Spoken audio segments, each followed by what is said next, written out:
एक बार की बात है, एक लड़का था, उसका नाम राहुल था, जो नगर में रहता था। वह अपने जीवन से बहुत निराश था। उनकी निराशा का कारण यह था कि वह अब तक अपने जीवन में कुछ नहीं कर रहा था। उसके माता पिता उसे ताने मारते थे कि आपके सभी मित्र कुछ ना कुछ कर रहे हैं, लेकिन आप अभी भी घर बैठे हैं। दोस्तों के बीच भी अक्सर उनका मजाक उड़ाया जाता था।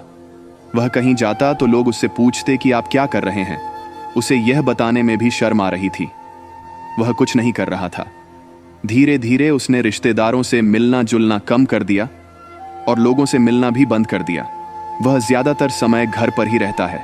वह अकेला रोता है और भगवान को कोसता है और अपनी किस्मत को दोष देता है। अब उसे अपना जीवन बोझ लगने लगा था। कभी कभी वह सोचता कि कब वह कुछ करने के योग्य बनेगा, और फिर वह सोचता कि जिंदा रहने से अच्छा मर जाना है। एक दिन वह अपने नगर की एक गली से गुजर रहा था। तभी उसने देखा कि एक उपदेशक दुख और परेशानियों पर उपदेश दे रहा है। वह भी उसी भीड़ में सबसे पीछे बैठ गया और गुरु के प्रवचन सुनने लगा। उपदेशक कह रहा था, दुख एक शिक्षक की तरह है जो हमें जीवन की सच्चाई दिखाता है और हमें जीने का सही तरीका सिखाता है। आप चाहें तो जिंदगी जीना भी सीख सकते हैं। गुरुजी उपदेश दे रहे थे कि तुम चाहो तो कुछ भी हासिल कर सकते हो, और अगर चाहो तो एक कोने में बैठकर रो सकते हो। इन सभी बातों को राहुल ध्यान से सुन रहा था, लेकिन शिक्षक की यह बातें पसंद नहीं आई। उसने खड़े होकर कहा कि कुछ भी सिखाने से दुख दूर नहीं होता। इसमें केवल दर्द होता है। दुख की पीड़ा अनंत है। ऐसा लगता है कि इसके बाद कुछ होने वाला नहीं है। इससे कुछ भी फर्क नहीं पड़ता है। इसके सामने तो मौत भी छोटी लगती है। उपदेशक ने कहा, फिर तुम्हारा दुख क्या है? राहुल ने उसके सामने अपनी सारी व्यथा सुनाई और पूछा, मेरे दुख का कोई उपाय है तुम्हारे पास? यह सुनकर शिक्षक मुस्कुराए और बोले, तुम उस दिन मेरे पास आओ जब आपके जीवन में वास्तविक दर्द हो। मैं आपकी समस्या का समाधान अवश्य करूंगा। यह कहकर गुरु वहां से चला गया। राहुल ने सोचा, कहीं मेरा दुख नकली तो नहीं है? क्या मैं जिस दर्द से गुजर रहा हूं वह नकली है? मेरा दुख कोई नहीं समझ सकता। जब माँ बाप नहीं समझते तो गुरु क्या समझेगा? उनके दुखों से व्यथित होकर राहुल ने एक फैसला लिया कि अब वह कुछ करेगा। राहुल ने एक छोटा व्यवसाय शुरू किया, पर उसे सफलता नहीं मिल रही थी। लेकिन उसके घर वाले पूछते हैं कि क्या वह कुछ कोशिश कर रहा है। वह अपने व्यवसाय में लगा रहा और धीरे धीरे उन्हें सफलता मिलने लगी। फिर उसने गति पकड़ी और केवल 3 साल के अंदर ही वह एक बड़ा बिजनेसमैन बन गया। अब राहुल के आसपास ऐसे कई लोग थे जो उसकी परवाह करता था, जो उससे प्यार करता था। अब उनके परिवार के सदस्य भी उसकी तारीफ करते नहीं थक रहे थे। दिन ब दिन उसके मित्रों की संख्या बढ़ती जा रही थी। अब वह अपनी जिंदगी से बहुत खुश था। उनके कुछ दोस्तों ने उन्हें सलाह दी कि जब आप एक बड़ा बिजनेसमैन बनकर बहुत खुश हैं, तो सोचिए आपको कितनी खुशी होगी अगर आप इस शहर और इस राज्य के सबसे बड़े बिजनेसमैन बन जाते हैं। कितने लोग आपसे जुड़ना चाहेंगे, आपकी कितनी बड़ी ख्याति होगी, और स्वयं राजा भी आपसे दोस्ती करना चाहेंगे और जरूरत पड़ने पर ही आपसे पैसे उधार लेंगे। दोस्तों की यह बात राहुल के मन में घर कर गई। अब वह और पैसे कमाने की कोशिश करने लगा, लेकिन उसे यह सब बहुत ही जल्दी चाहिए था। वह समय बर्बाद नहीं करना चाहता था। उनका अधिकांश समय इन चीजों को प्राप्त करने में गलाने लगा। इसलिए वह ऐसे काम करने लगा जो सही नहीं था। उसने बड़ा उधार लेना शुरू कर दिया। उसके दोस्तों से पैसे की मात्रा और अधिक मुनाफा कमाने के लालच में वह अपने माल में मिलावट करने लगा। उसने अन्य व्यापारियों के खिलाफ भी साजिश रची और उन्हें डराया धमकाया। जैसा उसके दोस्त कहते थे वैसा ही करता था। वह इन तरीकों से ज्यादा पैसा कमा रहा था, पर अब उसके जीवन में पहले जैसा चैन न था। उनके मन की शांति गायब हो गई थी और वह रात को सो नहीं पाता था।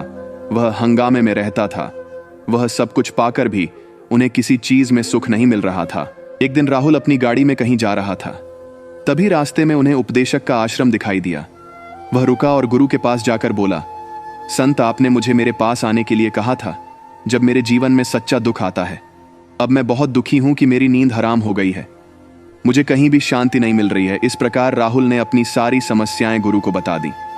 गुरु ने कहा, जब तुम पहली बार मुझसे मिलने आए थे तब भी तुम किसी दुख में थे। आपने उस दर्द से क्या सीखा? राहुल ने कहा कि सिर्फ सोचने और चिंता करने से कुछ नहीं होता।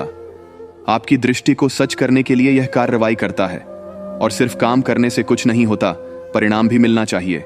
जब आपको लगता है कि आपका लक्ष्य हासिल नहीं होने वाला, तब राह में चाहे कितनी भी मुश्किलें आ जाएं, मन कितना भी निराश क्यों ना हो, कितना भी लगता हो कि अब कुछ नहीं होने वाला है, तभी विश्वास करें, मैं जो भी कर रहा हूं उसमें अवश्य सफल होऊंगा। खुद पर ध्यान दो, लोगों पर नहीं। लोग केवल सफल लोगों का सम्मान करते हैं। कोई कितना भी अच्छा क्यों ना हो, वह हमेशा लोगों की नजरों में बोझ बने रहते हैं। यह सब सुनकर उपदेशक मुस्कुराया और बोला, जब आपके पास है तो यह वास्तविक दुख नहीं है। अपने जीवन में वास्तविक दुख आए तब मेरे पास आओ, मैं उसे ठीक कर दूंगा। राहुल ने जाते समय साधु को सोने के सिक्कों से भरा घड़ा भेंट किया। घड़े को देखकर गुरु ने कहा कि यह मेरे किसी काम का नहीं है, उस पेड़ के नीचे गड्ढा खोदकर गाड़ दो। राहुल ने घड़े को पेड़ के नीचे दबा दिया, जैसा कि गुरु ने बताया, और वहां से चला गया। कुछ दिनों से कारोबार ठीक चल रहा था, लेकिन व्यापार के गलत तरीके के कारण धीरे धीरे उसे व्यापार में घाटा होने लगा। उसकी सारी दौलत धीरे धीरे खत्म होने लगी, और एक दिन ऐसा भी आया जब उसके पास कुछ भी नहीं बचा और उस पर कर्ज का बोझ चढ़ गया था। परंतु वह निश्चिंत था, क्योंकि उसने अपना सारा कर्ज अपने दोस्तों से लिया था। उसने सोचा कि उसके दोस्त बुरे वक्त में उनके साथ खड़े रहेंगे, लेकिन ऐसा कुछ नहीं हुआ। जैसे ही बुरा वक्त आया, दोस्त पहले उससे कर्ज मांगने लगे। अगर उसने कर्ज नहीं लौटाया, उन्होंने उसे जान से मारने की धमकी भी दी। उनके सभी शुभचिंतक और प्रियजन उससे दूर हो गए। उसके दोस्त जो उसके साथ मस्ती किया करते थे, अब उससे दूर भाग रहे थे। उसका परिवार उसकी गलतियां और कमियां गिनने लगा। उनकी सारी संपत्ति नीलाम कर दी गई और उसके पास कुछ भी न बचा। जब उसने अपने पिता से मदद मांगी, पिता ने कहा कि मेरे पास थोड़ी सी संपत्ति है, मैं तुम्हारी मां को क्या कहूंगा अगर मैं तुम्हें दे दूं। यह संपत्ति हमारा अंतिम उपाय है। राहुल के मन में गहरा दुख छा गया। उसके आसपास कोई नहीं था जो उनके दुख को समझ सके, जो उसे संभाल सके। जनता के इस विश्वासघात के कारण वह अंदर से टूट चुका था। वह सोचने लगा कि अब जीने का क्या मतलब है, अब मौत ही मेरा सहारा है। वह आत्महत्या करने के लिए पहाड़ी पर जा रहा था। तब से उसे याद आया कि उस शिक्षक ने उससे कहा था, मेरे पास आओ जब तुम्हारे जीवन में वास्तविक दुख हो। राहुल गुरु के पास गया और अपनी सारी व्यथा सुनाई। आंखों में आंसू लिए उसने कहा, हे गुरुजी, मेरे दो आंख का निवारण कीजिए। गुरु ने कहा, जब जीवन में असली दुख होता है तब मेरे पास आ जाना, मैं इसे जरूर ठीक करूंगा। अगर वीडियो पसंद आए तो चैनल को सब्सक्राइब कर देना। धन्यवाद।